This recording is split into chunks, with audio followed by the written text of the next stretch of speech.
Hello दोस्तों, आप सभी का मेरे यूट्यूब चैनल आर्यम एजुकेशन पर स्वागत है। आज हम पढ़ेंगे सीटेट का प्रैक्टिस सेट नंबर 4 का पार्ट 1। जैसा कि हमने पिछले वीडियो में पार्ट 1 कंप्लीट किया था, आज हम पार्ट 2 कंप्लीट करेंगे। तो पार्ट 1 में हमने भाग पहला यानी कि बाल विकास और शिक्षा शास्त्र कंप्लीट की थी और भाग 2 में प्रथम भाषा हिंदी कंप्लीट किए थे। आज जो बाकी बचे 3 भाग हैं उनको आज हम कंप्लीट करेंगे। तो चलिए आज का हमारा वीडियो स्टार्ट करते हैं। अगर यह वीडियो आपको पसंद आता हो तो वीडियो को लाइक करें और चैनल को सब्सक्राइब करें प्रतिदिन ऐसे ही नए नए प्रैक्टिस सेट और साथ में पीडीएफ पाने के लिए।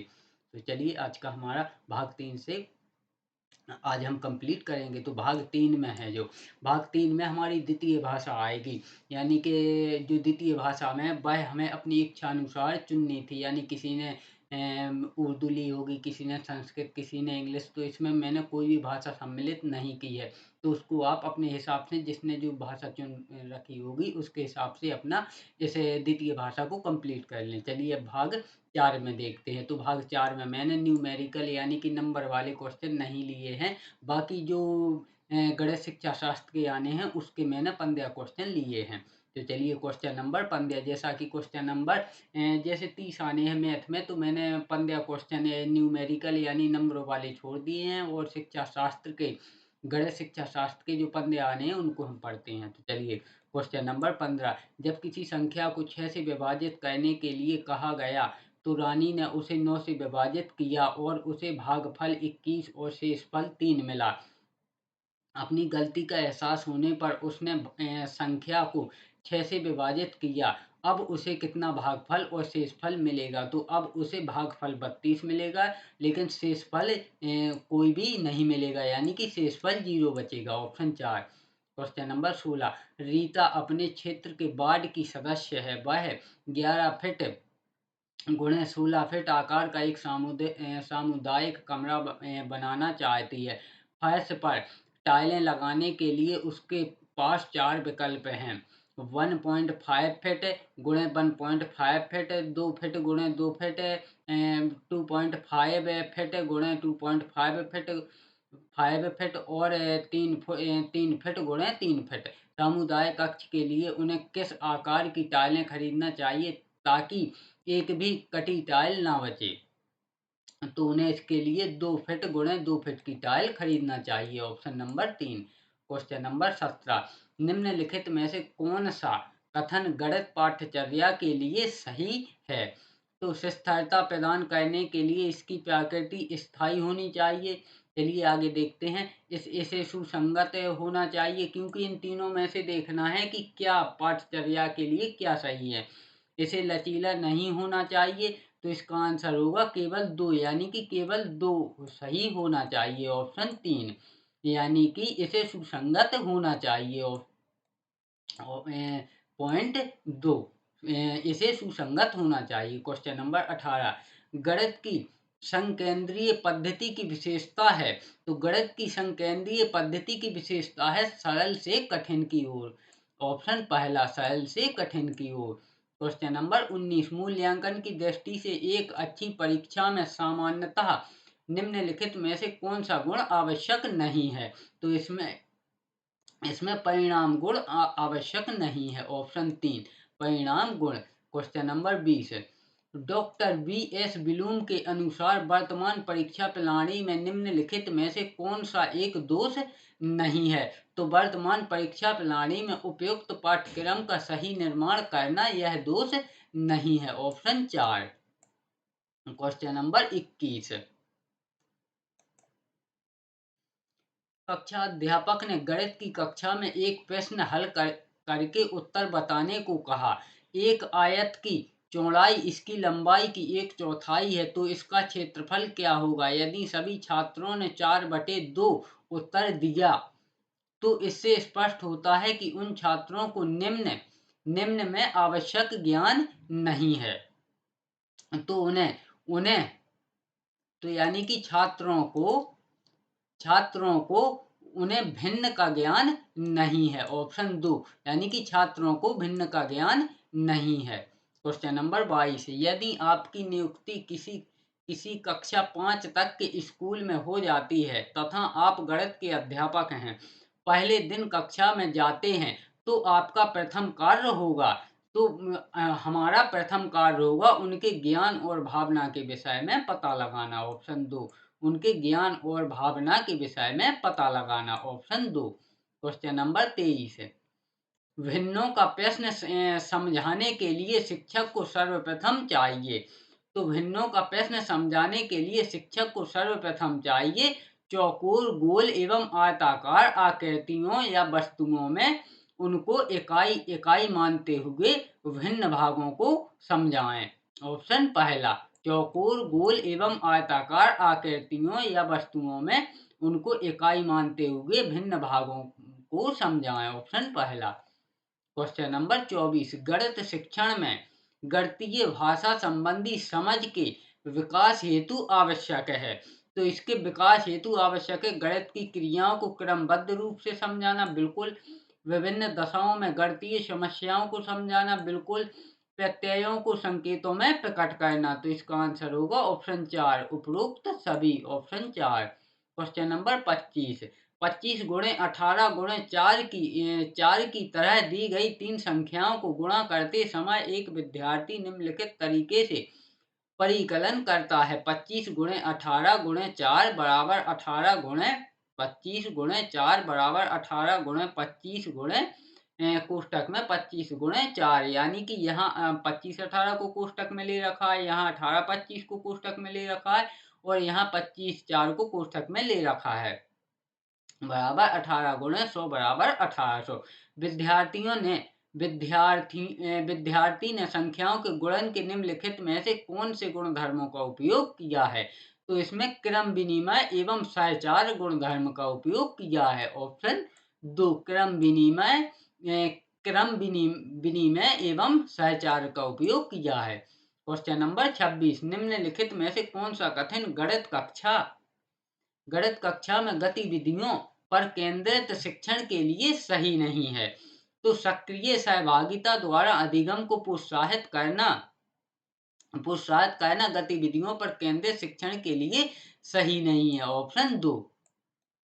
क्वेश्चन नंबर 27, स्कोर्टिंग के अनुसार एक अच्छी इकाई योजना का उद्देश्य है। तो स्कोर्टिंग के अनुसार एक अच्छी इकाई योजना का उद्देश्य है, एक अच्छी इकाई योजना के अंतर्गत छात्र विभिन्न प्रकार की योजनाओं को बनाने में एवं उनके कार्यान्वयन में स्वतंत्र होते हैं। ऑप्शन पहला। क्वेश्चन नंबर 28, गणित सभी विज्ञानों का सिंह द्वार व कुंजी है, यह कथन किसका है। तो यह कथन है बेकन का। ऑप्शन पहला, यह कथन है बेकन का। ऑप्शन पहला। क्वेश्चन नंबर 29, कक्षा में गणित शिक्षण के साथ साथ आयोजित की जाने वाली मासिक परीक्षाओं की आवश्यकता होती है। तो इसकी आवश्यकता होती है छात्रों के अधिक से अधिक अभ्यास के लिए। ऑप्शन 3, छात्रों के अधिक से अधिक अभ्यास के लिए। ऑप्शन 3। क्वेश्चन नंबर 30, किसी कक्षा में 1/3 भाग लड़के मराठी भाषा बोलते हैं, लड़कों का 1/2 भाग हिंदी बोलता है। जो लड़के गुजराती बोलते हैं उनकी संख्या मराठी बोलने वाले लड़कों की संख्या से 2 गुना है। उन सभी में 2/3 भाग लड़कियां हैं, तो कौन सा कथन सत्य है। तो इसमें सत्य, कुछ गुजराती बोलने वाले छात्र हिंदी जानते होंगे। ऑप्शन दूसरा, कुछ गुजराती बोलने वाले छात्र हिंदी जानते होंगे। इस प्रकार हमने जो हमारा भाग 4 है गणित का, उसके 15 क्वेश्चन यानी कि गणित शिक्षा शास्त्र के कंप्लीट किए। अब देखते हैं अंतिम भाग यानी कि भाग 5, पर्यावरण अध्ययन। क्वेश्चन नंबर पहला, उस महिला वेट लिफ्टर का नाम क्या है जिसने अंतरराष्ट्रीय खेल प्रतियोगिता में 29 मेडल जीते हैं। तो उसका नाम है Karnam Malleswari. Option 4, Karnam Malleswari. Option 4। Question number 2, निम्न स्थानों में से मेढकों और कीटों को फंसाने और खाने पकड़कर खा जाने वाला घटकर्णी पौधा कहाँ नहीं पाया जाता है। तो यह मणिपुर में नहीं पाया जाता है। ऑप्शन पहला, यह मणिपुर में नहीं पाया जाता है। क्वेश्चन नंबर 3, निम्नलिखित में से उन जिम्मेदारियों को चुनिए जिन्हें पर्वतारोहण टेनिंग माउंटेनियरिंग के ग्रुप लीडर निभाते हैं। तो मैं पॉइंट पहला, ग्रुप के आगे चलना ताकि ग्रुप पीछे पीछे चले। पॉइंट दूसरा, उन प्रतिभागियों को रुकने के लिए कहना जो उचित प्रकार से चढ़ने योग्य नहीं है।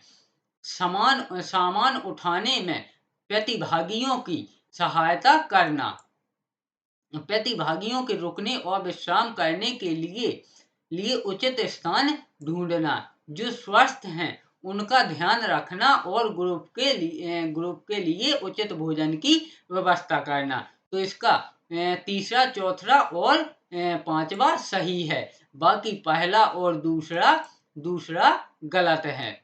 यानी कि ये पॉइंट पहला, तीसरा, चौथा और पांचवा यह तीनों माउंटेनियरिंग ग्रुप लीडर निभाते हैं। यानी कि तीसरा, चौथा और दूसरा, बाकी एक और दो नहीं निभाते हैं। क्वेश्चन नंबर 4, किसी व्यक्ति के बारे में नीचे दिए गए कथनों पर विचार कीजिए। इस व्यक्ति की ऊंचाई सामान्य कक्षा के कमरों की दीवारों के बराबर होती है। दूसरा, पॉइंट दूसरा, इस व्यक्ति की जड़ें धरती के भीतर व्यक्ति की ऊंचाई की लगभग 30 गुनी गहराई तक नीचे जाती हैं, जब तक कि भू जल स्तर तक ना पहुंच जाएं। तीसरा, यह वृक्ष अपने तने में जल एकत्र करता है। यह वृक्ष अबू धाबी में रेत के टीलों के पास पाया जाता है। इस वृक्ष जिसे रेगिस्तानी ओक कहते हैं के बारे में कौन से कथन सही हैं? तो इसके लिए पहला, दूसरा और तीसरे यह तीनों कथन सही हैं, बाकी यह चौथा सही नहीं है। क्वेश्चन नंबर 5, नीचे दिए गए लक्षणों वाले पक्षी का क्या नाम है? एक पक्षी ऐसा जिसकी द्रुम पर पैसा सिर से द्रुम तक दिखे नीला ही नीला सा, तो यह है मोर। ऑप्शन दूसरा, यह है मोर। क्वेश्चन नंबर 6, कोई एक्सप्रेस ट्रेन नई दिल्ली से मुरादाबाद होकर लखनऊ जाती है। इस मार्ग से होकर नई दिल्ली से लखनऊ की दूरी लगभग 504 किलोमीटर है। यदि यह ट्रेन इस दूरी को 7 घंटे में तय करती है, तो ट्रेन की मीटर प्रति सेकंड में औसत चाल क्या होगी? तो ट्रेन की मीटर प्रति सेकंड में औसत चाल होगी 20 मीटर प्रति सेकंड। ऑप्शन पहला, 20 मीटर प्रति सेकंड। क्वेश्चन नंबर 7, रात्रि के समय में पेड़ पौधों के नीचे सोना नहीं चाहिए, क्योंकि रात्रि के समय में पेड़ पौधे केवल कार्बन डाइऑक्साइड मुक्त करते हैं, इसलिए पेड़ पौधों के नीचे नहीं सोना चाहिए। ऑप्शन पहला। क्वेश्चन नंबर 8, रीना महसूस करती है कि हाल ही में उसकी शारीरिक गतिविधियां बढ़ गई हैं और तदनुसार उसके शरीर की पोषणीय आवश्यकताएं भी बढ़ गई हैं। निम्नलिखित खाद्य समूहों में से कौन सा समूह उसे अपने शरीर की वर्तमान आहार संबंधी आवश्यकताओं को पूरा करने के लिए शामिल करना चाहिए? तो इसके लिए उसे अनाज, केला और मक्खन शामिल करना चाहिए। ऑप्शन 3, अनाज, केला और मक्खन। क्वेश्चन नंबर 9, एक शिक्षिका कक्षा में खाद्य भंडारण हेतु कुछ बिंदु श्यामपट्ट पर लिखती है। तो पॉइंट पहला, इन पदार्थों को नमी से दूर रखना चाहिए, इन पदार्थों को बंद डिब्बे में रखना चाहिए, इन पदार्थों को साफ स्थान पर रखना चाहिए जिससे कि कीड़े मकोड़ों तथा चूहों से इनकी रक्षा की जा सके। शिक्षिका किस पदार्थ के भंडारण के विषय में शिक्षार्थियों को समझा रही है? तो इसमें गुड़ के संरक्षण के लिए समझा रही है। ऑप्शन 3। क्वेश्चन नंबर 10 है, निम्न तत्वों में से किसमें कार्बोहाइड्रेट और प्रोटीन दोनों होते हैं? तो कार्बन में कार्बोहाइड्रेट भी होता है और प्रोटीन भी होता है। क्वेश्चन नंबर 11, साल, सागौन, बांस तथा शीशम किस वायोम के वृक्ष हैं? तो साल, सागौन, बांस तथा शीशम मानसूनी वायोम के वृक्ष हैं। ऑप्शन पहला, मानसूनी वायोम के। क्वेश्चन नंबर 12, एक शिक्षक अपनी कक्षा में एक शिक्षार्थी को मरुस्थलीय पौधों की 3 विशेषताएं लिखने को कहता है। शिक्षार्थी इन 3 पौधों की विशेषताएं निम्न प्रकार से लिखता है। इन पौधों की पत्तियां बहुत छोटी या अनुपस्थित होती हैं। इनका तना कठोर होता है। इन पौधों पर कांटे पाए जाते हैं। तो इसके तीनों ही ऑप्शन सही हैं। चलिए आगे आंसर देखते हैं। शिक्षार्थियों द्वारा लिखी गई विशेषताओं में सही है, सही है। तो इसमें मैंने जैसा कि बोला था, क्योंकि ये रेगिस्तानी पौधे की बात हो रही है, यानी कि 1, 2 और तीनों तीनों सही है। क्वेश्चन नंबर 13, मानव जीवन के लिए आवश्यक वस्तुओं, गैसों, ईंधन आदि को पर्यावरण विषय में सम्मिलित करने का मुख्य कारण है। तो इसके लिए मुख्य कारण है संरक्षण के लिए, ऑप्शन पहला। संरक्षण के लिए, ऑप्शन पहला। क्वेश्चन नंबर 14, नीचे दिए गए घरों के प्रकारों में से उसे चुनिए जिसे भारी वर्षा वाले क्षेत्रों के गांवों में रहने वाले लोगों को बनाना चाहिए। तो वह है बांस के खंभों पर बने ढालू छत वाले घर, ऑप्शन 3। बांस के खंभों पर बने ढालू छत वाले घर, ऑप्शन 3। क्वेश्चन नंबर 15, पर्यावरण अध्ययन की प्रकृति है। तो पर्यावरण अध्ययन की प्रकृति है संज्ञा की अपेक्षा क्रिया अधिक, ऑप्शन 3। संज्ञा की अपेक्षा क्रिया अधिक। क्वेश्चन नंबर 16, निम्नलिखित में से कौन सा शैक्षणिक उद्देश्य ज्ञानेंद्रिय विषय के लिए विशिष्ट मापने योग्य और प्राप्त है। तो यह है भोजन जुगाड़ करने के लिए प्रयोग की जाने वाली ज्ञानेंद्रियों के आधार पर विद्यार्थी दिए गए पशुओं की सूची को वर्गीकृत करेंगे, ऑप्शन 4। क्वेश्चन नंबर 17, प्रयोग से हम विशिष्ट निष्कर्ष प्राप्त कर पाते हैं।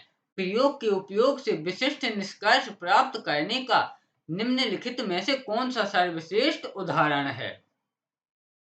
तो इसके लिए सर्वश्रेष्ठ उदाहरण है समझना कि चाय का गर्म प्याला ठंडा क्यों हो जाता है जब हम उस पर हवा फूंकते हैं, ऑप्शन 3। क्वेश्चन नंबर 18, ऋतुओं का विषय आरंभ करने के लिए शुरुआत के रूप में निम्नलिखित में से कौन सा कथन सबसे कम प्रासंगिक होगा। तो इसके लिए सबसे पहला शब्द कथन होगा प्रशंसक, विद्यार्थियों को सैर पर ले जाना और उनसे पूछना कि पौधों में आने वाली ऋतुओं में किस प्रकार के परिवर्तन देखे जाएंगे, ऑप्शन पहला। क्वेश्चन नंबर 19, निम्नलिखित में से जूम ऐप की कौन सी विशेषता सबसे अच्छी तरीके से प्रदर्शित करती है कि बिना बोले संचार कैसे किया जा सकता है।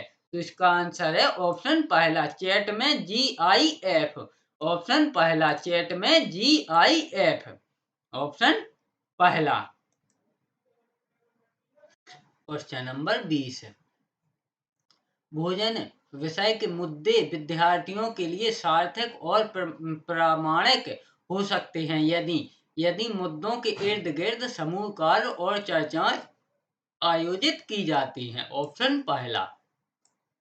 क्वेश्चन नंबर 21, एक EVS शिक्षक एक आकलन उपकरण का उपयोग करता है जो न केवल सबसे अच्छा बल्कि एक समय में बच्चे के सभी प्रकार के कार्य या गतिविधियों को एकत्र करता है। शिक्षक उपयोग कर रहा है। तो शिक्षक उपयोग कर रहा है पोर्टफोलियो का, ऑप्शन 3, यानी कि पोर्टफोलियो आकलन उपकरण का, ऑप्शन 3। क्वेश्चन नंबर 22, मच्छरों से फैलने वाले 3 रोगों का समूह है। तो मच्छरों से फैलने वाले तीन रोगों का समूह है, ऑप्शन 3। मलेरिया मच्छरों से फैलता है, डेंगू मच्छरों से फैलता है और चिकनगुनिया मच्छरों से फैलता है। क्वेश्चन नंबर 23, पर्यावरण अध्ययन को समेकित रूप में पढ़ने के लिए किस विधि को अपनाना होगा। तो पर्यावरण अध्ययन को समेकित रूप से पढ़ाने के लिए वास्तविक प्रक्रिया को संकल्पनाओं के साथ एक करना, ऑप्शन दूसरा, वास्तविक प्रक्रिया को संकल्पनाओं के साथ एक करना। क्वेश्चन नंबर 24, एक अध्यापक को कक्षा में पढ़ाते समय सबसे अधिक प्रसन्नता तब होती है जब सभी छात्र शांत होकर ध्यानपूर्वक उसको सुनते हैं। ऑप्शन दूसरा। क्वेश्चन नंबर 25 है, पर्यावरण अध्ययन की कक्षा में अवधारणाओं को स्पष्ट करने के लिए कविताओं और कहानियों और कहानी कथन का प्रयोग करना। तो यह स्थानीय एवं विश्व स्तर पर संसार की प्रकृति को खोजने और कल्पना करने की योग्यता का विकास करने में मदद करता है। ऑप्शन 4 मदद करता है। क्वेश्चन नंबर 26, निरंतर एवं व्यापक मूल्यांकन CCE में निरंतर शब्द प्राथमिक स्तर पर किस प्रकार के मूल्यांकन का प्रतिनिधित्व करता है? तो यह करता है अधिगम के लिए मूल्यांकन। ऑप्शन पहला, अधिगम के लिए मूल्यांकन। ऑप्शन पहला। क्वेश्चन नंबर 27, EVS के संबंध में प्रासंगिकता का अर्थ है। तो EVS के संबंध में प्रासंगिकता का अर्थ है EVS सामग्री को वास्तविक जीवन स्थितियों और विद्यार्थियों के तत्काल वातावरण से जोड़कर देखना। ऑप्शन 4। क्वेश्चन नंबर 28 है, EVS सीखने के लिए कौन सबसे अच्छा संसाधन हो सकता है? तो EVS सीखने के लिए क्षेत्र भ्रमण का आयोजन सबसे अच्छा संसाधन हो सकता है। ऑप्शन पहला। क्वेश्चन नंबर 29 है, सीखने में सुधार पर आकलन का बिंदु है। तो सीखने में सुधार का आकलन बिंदु है सीखने के रूप में आकलन। ऑप्शन तीसरा। सीखने के रूप में आकलन। ऑप्शन तीसरा। क्वेश्चन नंबर 30 है, कक्षा पहली एवं दूसरी के लिए पर्यावरण अध्ययन की कोई पाठ्य पुस्तक नहीं है। ऐसा इसलिए है क्योंकि पर्यावरणीय घटकों को भाषा और गणित के साथ समाहित किया गया है। ऑप्शन दूसरा। पर्यावरणीय घटकों को भाषा और गणित के साथ समाहित किया गया है। इस प्रकार हमने सी टेट का प्रैक्टिस सेट नंबर 4 के 5 भाग कंप्लीट किए। अगर यह आज का आपको यह वीडियो पसंद आए तो वीडियो को लाइक करें, चैनल को सब्सक्राइब करें प्रतिदिन ऐसे ही नए नए प्रैक्टिस सेट पाने के लिए और साथ में PDF पाने के लिए। तो चलिए वीडियो में अंत तक बने रहने के लिए धन्यवाद।